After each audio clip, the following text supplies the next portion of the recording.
The days following their weekend escape were a blur of emotions for Arshad. He couldn't stop thinking about Nazia, about the way she smiled, how her eyes lit up when she laughed, and how she had made him feel, for the first time in a long while, like he was truly living. The outing had been everything he needed, an escape from the pressure of university life, a breath of fresh air from his daily grind.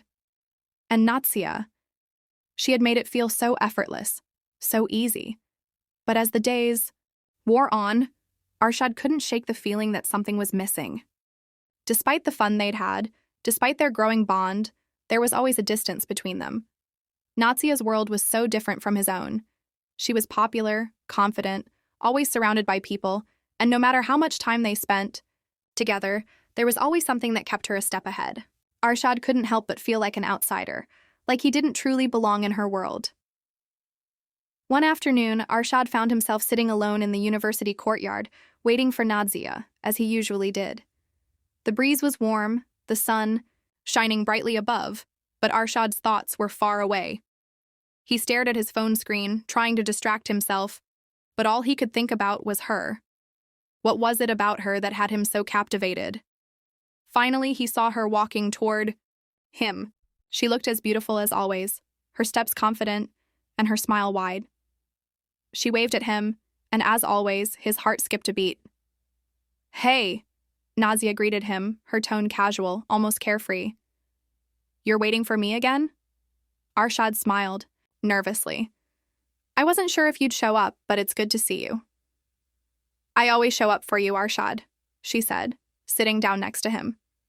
There was something in her voice that sounded almost affectionate, but Arshad couldn't tell if it was genuine or just her usual friendly charm. "Can I ask you something?" Arshad asked, his voice a little uncertain. He had been wanting to ask her this for days, but he hadn't found the right moment. "Of course, what's on your mind?" Nazia replied, her curiosity piqued. Arshad took a deep breath, gathering his thoughts. "Nazia, I need to know something. What is it that you want from me? I mean, we've been hanging out a lot, and I don't want to misunderstand things, but I need to know if you feel the same way about me." Nazia looked at him, her expression unreadable for a moment. There was a long pause, and Arshad's heart raced. He had no idea what she was going to say, but he needed to hear the truth. The truth about everything, about their friendship, about her intentions, about what this really was. "Nazia, I've started to care about you a lot," Arshad continued, his voice quiet but steady.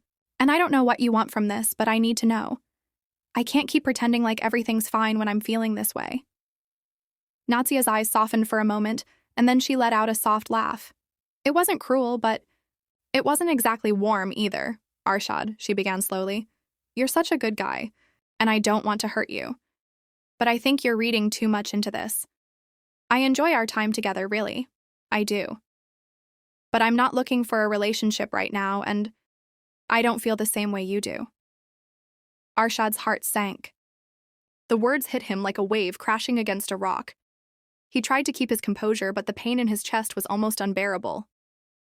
"Oh," he whispered, his voice barely audible. "So, you're not interested in me at all?" Nazia shook her head, her expression softening. "It's not that I don't like you, Arshad. You're kind, you're smart, you've got a good heart. But I just don't see you in that way. I'm not in a place where I can offer you what you're looking for." Arshad nodded, the weight of her words sinking in. He had known this was a possibility, but hearing it from her lips made it real. The dream he had built up in his mind, the thought of them together, of having a future with her, shattered in an instant. He wanted to say something, to ask her why she had led him on, why she had spent so much time with him if she didn't feel the same. But the words wouldn't come. I understand," Arshad said quietly, forcing a smile that didn't reach his eyes.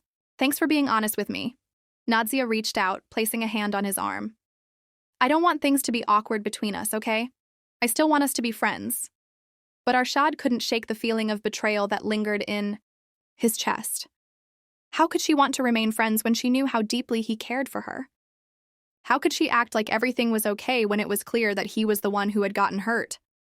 I'll see you around, Nazia, Arshad said, standing up.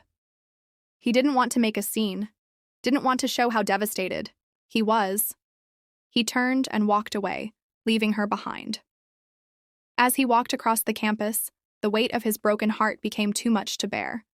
He had fallen for her, deeply, completely, but she had never truly cared for him in the same way. And now everything felt like a lie.